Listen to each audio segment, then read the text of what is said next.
Hi, this is Revathi. Welcome to అందమైన కథల పొదరిల్లు. Video చూస్తున్న ప్రతి ఒక్కరికి, అలాగే లైక్స్, కామెంట్స్తో ఎంకరేజ్ చేస్తున్న వారందరికీ థ్యాంక్ యూ సో మచ్. ప్రేమ మనసులు ఎపిసోడ్ నెంబర్ 51. రేణు హాస్టల్కి వెళ్ళటానికి లగేజ్ సర్దుకుంటూ ఉంటే, ఓ పక్క వంశీ, మరో పక్క దివ్య హాస్టల్కి వద్దని రేణుని బతిమలాడుతుంటారు. రేణు లగేజ్ సర్దుకుంటూ, నేను ఎంత దూరం వెళ్తున్నానక్క, దగ్గరలో ఉన్న హాస్టల్కే కదా, అయినా పాపని చూడకుండా నేను ఉండలేస్తానా, 2-3 రోజులకు ఒకసారి ఇక్కడికి వస్తూనే ఉంటాను అంటూ లగేజ్ ప్యాక్ చేసుకోవడం పూర్తి చేస్తుంది. ఇక ఎంత చెప్పినా రేణు వినదని దివ్య, వంశీకి అర్థమవుతుంది. వంశీ లగేజ్ అందుకుంటూ, హాస్టల్ దగ్గర నేను డ్రాప్ చేస్తాను పదా అంటాడు. పర్వాలేదు బావగారు, నేను ఆల్రెడీ క్యాబ్ బుక్ చేసుకున్నాను అని చెప్పి దివ్య దగ్గర ఉన్న పింకీకి ముద్దు పెట్టి బాయ్ పింకీ అని చెప్పి వెళ్తుంది. కొద్దిసేపటికి శ్రీరామ్ హాస్టల్ ముందు బైక్ మీద కూర్చొని వెయిట్ చేస్తుంటే రేణు హాస్టల్ చూసుకొని బయటకు వచ్చి, ఓకే శ్రీరామ్, హాస్టల్ బాగుంది అని అంటుంది. ఈ హాస్టల్ అయితే మీరు ఆఫీస్కి వెళ్ళడానికి దగ్గర అవుతుందని చూశాను మేడం. మీకు ఏది అవసరం ఉన్నా ఏ టైంలోనైనా మీరు నాకు కాల్ చేయొచ్చు. మీ సన్నిహితుడిగా నేను అక్కడ ఉన్నానని మాత్రం మర్చిపోకండి అని చెప్పి వెళ్ళిపోతాడు. శ్రీరామ్ వెళ్ళిపోగానే రేణు హాస్టల్లో తన బెడ్ దగ్గరికి వస్తుంది. అప్పటికే పక్క బెడ్ వాళ్ళు రేణుని చూసి, ముందు పేపర్లో అశోక్ కుమార్ గారికి ఈవిడకి పెళ్ళని వచ్చింది, మరి కొద్ది రోజులకి ఆ పేపర్లో ఇంకేదో వచ్చింది అంటూ గుసగుసలాడుకోవటం మొదలుపెట్టారు. రేణు అవేమీ పట్టించుకోకుండా స్నానం చేయడానికి వాష్రూమ్లోకి వెళ్ళిపోతుంది. మరి కొద్దిసేపటికి డిన్నర్ చేసి టెడ్డీబేర్ పక్కన పెట్టుకొని పడుకొని పక్క బెడ్ వైపు చూసేసరికి ఆ బెడ్ ఇంకా ఫిల్ కాలేదని అర్థమవుతుంది. వేరే బెడ్ వాళ్ళు గుసగుసలకు కాస్త బ్రేక్ ఇచ్చి టీవీ చూస్తుంటారు. మరుసటి రోజు తన స్కూటీ మీద ఆఫీస్కి వెళ్ళడం, అక్క తీసుకొచ్చిన లంచ్ తిని ఆఫీస్ పూర్తి చేసుకొని రావడం జరుగుతుంది. ఇలా 2 రోజులు జరిగిపోయాయి. బెడ్‌మేట్స్ గుసగుసలకు మాత్రం బ్రేక్ పడలేదు. రేణు వెనుకగా ఆ న్యూస్ గురించి మాట్లాడుతూనే ఉన్నారు. ఇలా వాళ్ళు మాట్లాడుతుండగానే రేణు అక్కడికొచ్చి, ఇంకా మీరు చెవులు కొరుక్కోవడం పూర్తి కాలేదా అని అడుగుతుంది. మొదటిసారి రేణు వాళ్ళతో అలా మాట్లాడడం విచిత్రంగా చూస్తున్నారు. అవును, ఒకప్పుడు ఆ అశోక్ కుమార్ నేను ప్రేమించుకున్నాము. నేను ఆయనకి కాబోయే భార్యనని ఓ పార్టీలో అనౌన్స్‌మెంట్ కూడా చేశాడు. ఆ న్యూస్ పేపర్‌లో చూడగానే సంతోషంతో నేను పిచ్చిదానిలా ఇల్లంతా గంతులు పెట్టాను. ఆ తర్వాత మరికొన్ని రోజులకి ఎవరి బుద్ధో గడ్డి తినడం వల్ల మా బావగారి గురించి, నా గురించి అలా చెడుగా వచ్చింది. ఆ న్యూస్ చూసి అప్పుడు పడిన సంతోషం కంటే రెండింతలు ఎక్కువే బాధపడ్డాను. ఆ అశోక్ కుమార్ అది నిజమని నన్ను అనుమానించి వెళ్ళిపోయాడు. దాంతో మా లవ్ బ్రేకప్ అయింది.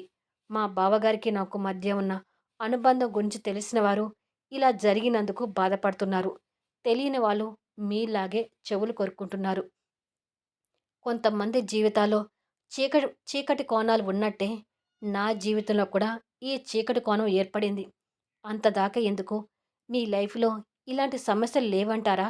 మీ Facebook, Twitter, Insta password hack చేయించి మీ విషయాలు బయటకు తీయడం నాకు ఎంతో సేపు పట్టదు.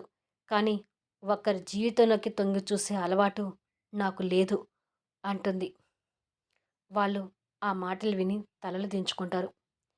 ఇంకా నా విషయంలో మీకు డౌట్స్ ఉంటే నా వెనక కాదు, నన్నే డైరెక్ట్‌గా అడగండి.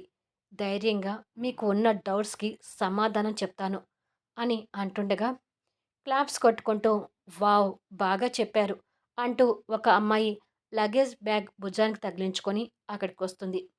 అందరూ తన వైపు చూస్తుంటారు. నా పేరు అనుష. ఈరోజే హాస్టల్‌లో జాయిన్ అయ్యాను.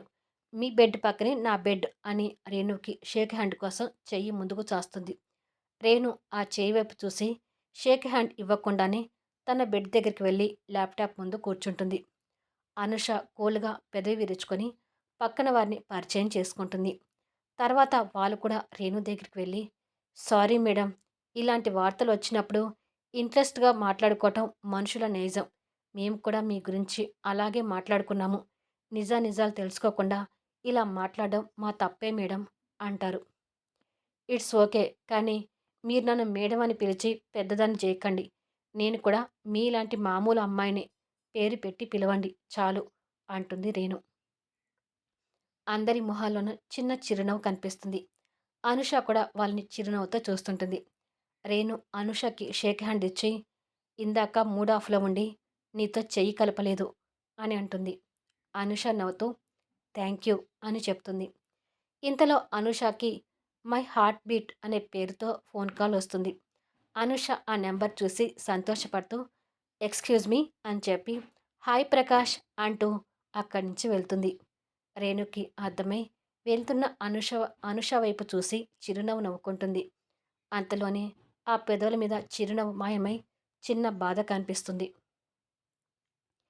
ఎలక్షన్స్ రిజల్ట్స్ వచ్చి చక్రవర్తి గారు బోర్డ్ ఆఫ్ డైరెక్టర్గా ఎన్నిక కావడం జరుగుతుంది.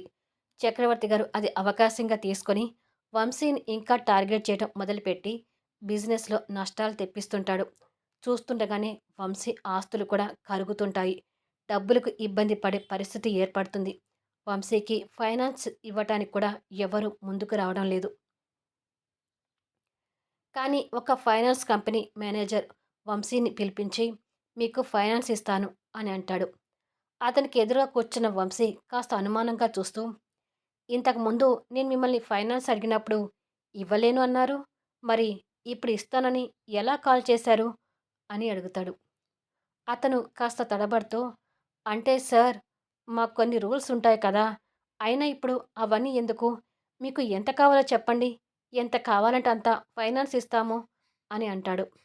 వంశీ కోపంగా చైర్‌లో నుంచి లేచి నేనిక్కడికి వచ్చింది ఫైనాన్స్ తీసుకోవడానికి కాదు. ఒక్క విషయం చెప్పి పోదామని వచ్చాను. నేను భిక్షం ఎత్తుకునే పరిస్థితికి వచ్చినా అశోక్ సహాయం తీసుకోనని ఆ అశోక్‌కి చెప్పండి అని కోపంగా వెళ్ళిపోతాడు. ఆ మేనేజర్ వెంటనే అశోక్‌కి ఫోన్ చేసి ఉన్న విషయం చెప్తుంటాడు. ఒకరోజు రేణు తన స్కూటీ మీద వస్తుండగా స్కూటీ పంచర్ అవుతుంది. చుట్టూ ఏ వెహికల్స్ కనిపించవు. వంశీకి ఫోన్ చేస్తుంది. నాట్ రీచబుల్ అని వస్తుంటుంది. అలా 2, 3 సార్లు ఫోన్ చేసి శ్రీరామ్‌కి కూడా ట్రై చేస్తుంది. అతని ఫోన్ కూడా అదే పరిస్థితి. సమయానికి ఎవరి ఫోను కలవడం లేదు. ఇప్పుడు ఏం చేయాలి అని అనుకుంటుండగానే జోరుగా వర్షం స్టార్ట్ అవుతుంది. అలా వర్షంలో తడుస్తుండగానే అనుష దగ్గర నుంచి ఫోన్ వస్తుంటుంది. రేణు ఫోన్ లిఫ్ట్ చేసి హలో అంటుంది. ఇంకా హాస్టల్‌కి రాలేదేమిటి రేణు అని అడుగుతుంది. నా బైక్ పంచర్ అయింది అనుష. ఇక్కడ వెహికల్స్ కూడా కనిపించడం లేదు. పైగా బాగా వర్షం కూడా పడుతుంది అని అంటుంది. నువ్వు అడ్రస్ షేర్ చేయి రేణు. నేను అక్కడికి ప్రకాష్‌ని పంపిస్తాను. ప్రకాష్ నిన్ను సేఫ్‌గా ఇక్కడికి తీసుకొస్తాడు అని అంటుంది. కొద్దిసేపటికి ఓ ఖరీదైన కారు వచ్చి రేణు ముందు ఆగుతుంది.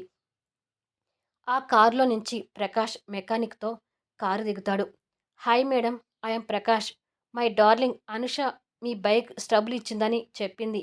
అందుకే మెకానిక్‌తో వచ్చాను అని చెప్పి చూడు బ్రదర్ బైక్ రిపేర్ చేసి రేపు మార్నింగ్ వరకు హాస్టల్ ముందు పెట్టు అంటాడు.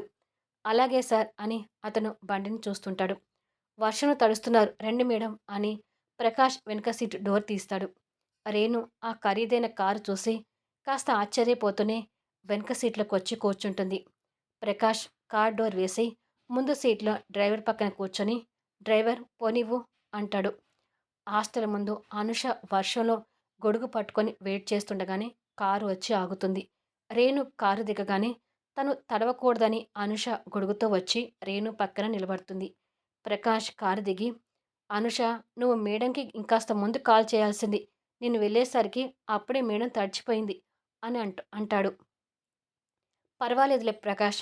మా బావగారికి, శ్రీరామ్‌కి ఫోన్ చేస్తుంటే ఇద్దరికీ కలవలేదు. సమయానికి అనూష ఫోన్ చేసింది. మీ ఇద్దరు చేసిన సహాయానికి థ్యాంక్ యూ వెరీ మచ్ అంటుంది రేణు. నో మేడం, మీరు థాంక్స్ చెప్పొద్దు. ఇది మా డ్యూటీ అని తొందరలో నోరు జారుతాడు. ఆ మాటకి రేణు కాస్త ఆశ్చర్యపోయి చూస్తుండగా అనుష ప్రకాష్ వైపు గుడ్లురిమి చూస్తుంది. అది అర్థం చేసుకున్న ప్రకాష్ తడబడుతూ అదే మేడం మా డార్లింగ్ ఏది చెప్తే అది చేయటం నా డ్యూటీ. ఆ ఉద్దేశంతోనే అన్నాను అంటాడు. రేణు ఇద్దరి వైపు చిన్న చిరునవ్వుతో చూసి మీ ఇద్దరి జంట బాగుంది అని అంటుంది. Thank you madam. ఒకవేళ ఎప్పుడైనా ఇలాంటి ప్రాబ్లమ్స్ వస్తే నాకు కూడా ఫోన్ చేయొచ్చు అంటాడు ప్రకాష్. అలాగే అంటుంది రేణు. ఓకే అనుష, రేపు కలుద్దాం బాయ్ అని చెప్పి ప్రకాష్ వెళ్తాడు. పద రేణు అని ఇద్దరు హాస్టల్ లోపలికి వెళ్తారు. రేణుకి ఆఫీస్‌లో శ్రీరామ్‌తో, హాస్టల్‌లో అనూషతో సన్నిహితం పెరుగుతుంటుంది. ఇలా రోజులు గడిచి అశోక్ వెళ్ళి సంవత్సరం అవుతుంది. అప్పటికే స్కై రాకెట్ నంబర్ 1 స్థానానికి చేరుకుంటుంది. విదేశాల్లో కూడా అశోక్ బిజినెస్‌లు విస్తరిస్తుంటాయి. అంతర్జాతీయ పారిశ్రామికవేత్తగా అశోక్ గురించి పేపర్స్‌లోనూ, మ్యాగజైన్‌లోనూ ఆర్టికల్స్ వెలువడుతుంటాయి. నైట్ టైం 1 అవుతుంటుంది. దివ్య వంశీ ఒడిలో పడుకొని నిద్రపోతుంటుంది. మరో పక్క పాప పడుకొని నిద్రపోతుంటుంది. వంశీ ఆఫీస్ ఫైల్ చూసి, ఈ నెలలో ఆఫీస్ స్టాఫ్‌కి శాలరీస్ కూడా ఇవ్వలేని పరిస్థితి వచ్చింది అని మనసులో అనుకొని ఫైల్ పక్కకు పెట్టి దివ్యని, పాపని చూసుకొని దివ్య తల నిమురుతూ, ఇక నాకు మిగిలింది ఈ దేవత కోసం కట్టుకున్న ఈ అందమైన బృందావనమే. మా ప్రేమకు ప్రతిరూపమైన ఈ బృందావనాన్ని బ్యాంకు తాకట్టులో పెట్టలేను అని అనుకొని బాధపడుతుంటాడు. మరుసటి రోజు దివ్య ఆ బృందావనం డాక్యుమెంట్స్ పేపర్స్ తీసుకొచ్చి వంశీ చేతికిస్తూ, ఈ పేపర్స్ తీసుకువెళ్ళి బ్యాంక్ లోన్ తీయండి వంశీ గారు అని అంటుంది. వంశీ ఆశ్చర్యపోయి చూస్తుంటాడు. నాకు అన్నీ తెలుసు వంశీ గారు. మీరు నాకు చెప్పకపోయినా రఘు అన్నయ్య ద్వారా అన్నీ తెలుసుకుంటున్నాను. ఆ చక్రవర్తి, జగదీష్‌ల కుట్రలకి మన బిజినెస్‌లు దెబ్బతింటూ వస్తున్నాయని తెలుసు. వెంటనే ఈ పేపర్స్ పెట్టి లోన్ తీసి స్టాఫ్‌కి జీతాలివ్వండి. మిగిలిన డబ్బు బిజినెస్‌లో పెట్టుబడిగా పెట్టండి అని అంటుంది. వద్దు దివ్య, ఈ బృందావనాన్ని తాకట్టు పెట్టే ధైర్యం చేయలేను అంటాడు బాధగా. ఈ బృందావనం మనకు దూరం అవుతుందని భయపడుతున్నారా వంశీ గారు అని అంటుంది. వంశీ మౌనంగా ఉండిపోతాడు. మీకు గుర్తుందా? నేనేంటో, ఎలాంటి దాన్నో నా గురించి పూర్తిగా తెలియకుండానే నాకు ఈ బృందావనం కట్టించాలని ఈ పేపర్స్ మీద సైన్ పెట్టించుకున్నారు. అంటే అప్పటికే నేను మీ మనసులో స్థానం సంపాదించుకున్నాను. నన్ను ప్రేమించటం మొదలుపెట్టారు. ఆ ప్రేమకు గుర్తే మన ఈ బృందావనం. నా మీద ప్రేమతో కట్టించిన ఈ బృందావనం మీ చేయి దాటే వరకు రాదు వంశీ గారు అని అంటుంది. అది కాదు దివ్య. ఆ చక్రవర్తి గారు, జగదీష్ ఈ బృందావనం దక్కించుకోవడం కోసం ఎప్పుడు అవకాశం దొరుకుతుందా అని కాచుకొని కూర్చున్నారు. ఇప్పుడు దీని మీద లోన్ తీసుకొని కట్టలేకపోతే వేలం పాట దాకా పోతుంది. ఇక ఆ అవకాశాన్ని వాళ్ళు వదిలిపెట్టరు. ఈ బృందావనాన్ని వాళ్ళు దక్కించుకొని తీరుతారు అని అంటాడు. సరే, ఇప్పుడు దీని మీద లోన్ తీయకపోతే స్టాఫ్‌కి జీతాలు ఇవ్వడానికి వేరే అవకాశం ఏదైనా ఉందా అని అడుగుతుంది. లేదు దివ్య. ఇప్పటికే చాలామందిని డబ్బు అడిగాను. నా వల్ల సహాయం పొందిన వాళ్ళు కూడా ఇప్పుడు నా పరిస్థితి చూసి నాకు హ్యాండ్ ఇస్తున్నారు. అశోక్ సహాయం చేయటానికి ముందుకొచ్చాడు. కానీ నేనే ఆ సహాయాన్ని వద్దన్నాను అంటాడు. మంచి పని చేశారు వంశీ గారు.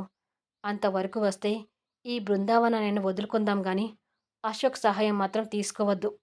నా మాట వినండి వంశీ గారు. మనం ఇబ్బందుల్లో ఉన్నామని స్టాఫ్‌ని ఇబ్బంది పెట్టొద్దు. ఏదైతే అదే జరుగుతుంది. ఏది జరిగినా దాన్ని మనం స్వీకరించుదాం. మీరైతే ఈ పేపర్స్ తీసుకెళ్ళి స్టాఫ్‌కి జీతాలిచ్చే విషయం చూడండి అని అంటుంది. వంశీ మౌనంగా ఉండిపోతాడు. దివ్య వంశీ చేతిలో పేపర్స్ పెట్టి, వెళ్ళండి వంశీ గారు అని అంటుంది. సరే దివ్య అని వంశీ ఆ పేపర్స్‌తో వెళ్తాడు. దివ్య బాధతో బృందావనం చుట్టూ చూస్తుంటుంది. మార్నింగ్ టైం రేణు బయటకొచ్చి ఆఫీస్‌కి వెళ్ళడానికి స్కూటీ తీస్తుండగా ఫోన్ రింగ్ అవుతుంది. హ్యాండ్ బ్యాగ్‌లో నుంచి ఫోన్ తీసి నంబర్ చూసి, ఎక్కడిది ఈ నంబర్ అనుకుంటూ ఫోన్ లిఫ్ట్ చేస్తుంది. అమెరికాలో ఓ ఇంటిలో నుండి లాస్య, హాయ్ రేణు, ఎలా ఉన్నావు అని అడుగుతుంది. ఆ గొంతు వినగానే రేణులో కోపం అమాంతం పెరుగుతుంటుంది. మా బావతో లవ్ బ్రేకప్ అయ్యాక ఎలా ఉంటావో నాకు తెలుసులే. కానీ నేను మా బావ మాత్రం బాగా ఎంజాయ్ చేస్తున్నాము. ఎలా అంటావా? ఇప్పుడు నేను మా బావ లీవింగ్ ఇన్ రిలేషన్‌షిప్‌లో ఉన్నాము. అంటే తెలుసుగా? అదే మా బావ నేను సహజీవనం చేస్తున్నాము అని అంటుంది. లాస్య మాటలకు రేణు ఇంకా కోపం పెరుగుతుంటుంది. ఏంటి రేణు, ఏమీ మాట్లాడకుండా మౌనంగా ఉంటున్నావు? ఓ, నేను చెప్పింది నీకు నమ్మకం కలగడం లేదు కదా? నిన్ను ఎలా నమ్మించను? ఒక విషయం చెప్పనా? కిచెన్‌లో బావ నేను కలిసి వంట చేసుకునేటప్పుడు బావ నాతో ఎంతగా రొమాన్స్ చేస్తాడో తెలుసా? అని అంటుంది. లాస్య ఆ మాటలు అనగానే ముంబైలో అశోక్ రేణుతో రొమాన్స్ చేస్తూ వంట నేర్పించడం గుర్తొస్తూ ఉంటుంది. ఇంకొక విషయం చెప్పనా? ఇప్పటికి నాకు 2 సార్లు అబార్షన్ కూడా జరిగింది. ఇది చాలనుకుంటా బావ నేను ఎంతగా ఎంజాయ్ చేస్తున్నామో చెప్పడానికి అని అంటుంది. రేణులో కోపం పీక్స్‌లోకి పోయి, మీరిద్దరూ కట్టుకొని ఎక్కడ చస్తే నాకేంటి గాని, ఇంకొక్కసారి నాకు ఫోన్ చేసి మీ సోది చెప్తే నిన్ను చంపి ఉప్పు పాత్ర వేయటానికి అమెరికా వరకు రావటం నాకు కష్టమేమీ కాదు. జాగ్రత్త అని ఫోన్ పెట్టేస్తుంది. రేణు ఉక్రోషానికి లాస్య భయపడి, అమ్మో! దీనిని ఇంతకన్నా రెచ్చగొడితే నిజంగానే ఇక్కడికొచ్చి నన్ను ఉప్పు పాత్ర వేస్తుంది. ఏంటి? బావతో ఎంజాయ్ చేస్తున్నానా? నా బతుక్కి బావతో సహజీవనమా? పైగా 2 సార్లు అబార్షనా? సంవత్సరం క్రితం నన్ను ఈ ఇంట్లో ఉండమన్నాడు. మళ్ళీ ఇంతవరకు నా వైపు తిరిగి చూడలేదు. బావని చూడకుండా నేను అమెరికాలో ఉన్నా ఒకటే, రేణు ఇండియాలో ఉన్నా ఒకటే. అసలు మా బావకి రేణు అంతగా ఎందుకు నచ్చిందో, దానిని ఎందుకు మర్చిపోలేకపోతున్నాడో అర్థం కావట్లేదు అని నిరాశ పడుతుంటుంది. ఇక్కడ రేణు లాస్య మాటలకు కోపంతో మండిపోతూ బైక్ తీయబోతుండగా ఎదురుగా జనాలు గుమ్మికూడి ఉంటారు. రేణు వాళ్ళని చూసి ఏదైనా యాక్సిడెంట్ ఏమో అని అనుకొని దగ్గరికి వెళ్ళి చూసేసరికి భారతి స్పృహ తప్పి రోడ్డు మీద పడి ఉంటుంది. గుడికి వెళ్ళి వస్తున్నట్టు గుర్తుగా పూజ బుట్ట పక్కన పడి ఉంటుంది. రేణు భారతిని చూసి ముందు కంగారు పడి అశోక్ చేసిన అన్యాయం గుర్తొచ్చి కోపంతో వెనుకకు తిరుగుతుంది. కానీ భారతిని అలా చూసి మళ్ళీ మనసు ఒప్పక భారతి దగ్గరికి వెళ్ళి అప్పుడే ఆటో అక్కడికి వస్తే స్పృహలో లేని భారతిని ఆటోలో ఎక్కించుకొని హాస్పిటల్కి పోనివ్వు అని అంటుంది. ఈ వీడియోపై మీ అభిప్రాయాలు తెలుపుతూ కామెంట్స్ ఇవ్వండి. అలాగే లైక్స్ ఇచ్చి ఎంకరేజ్ చేయండి. స్టోరీస్ నచ్చుతుంటే దయచేసి షేర్ చేయండి.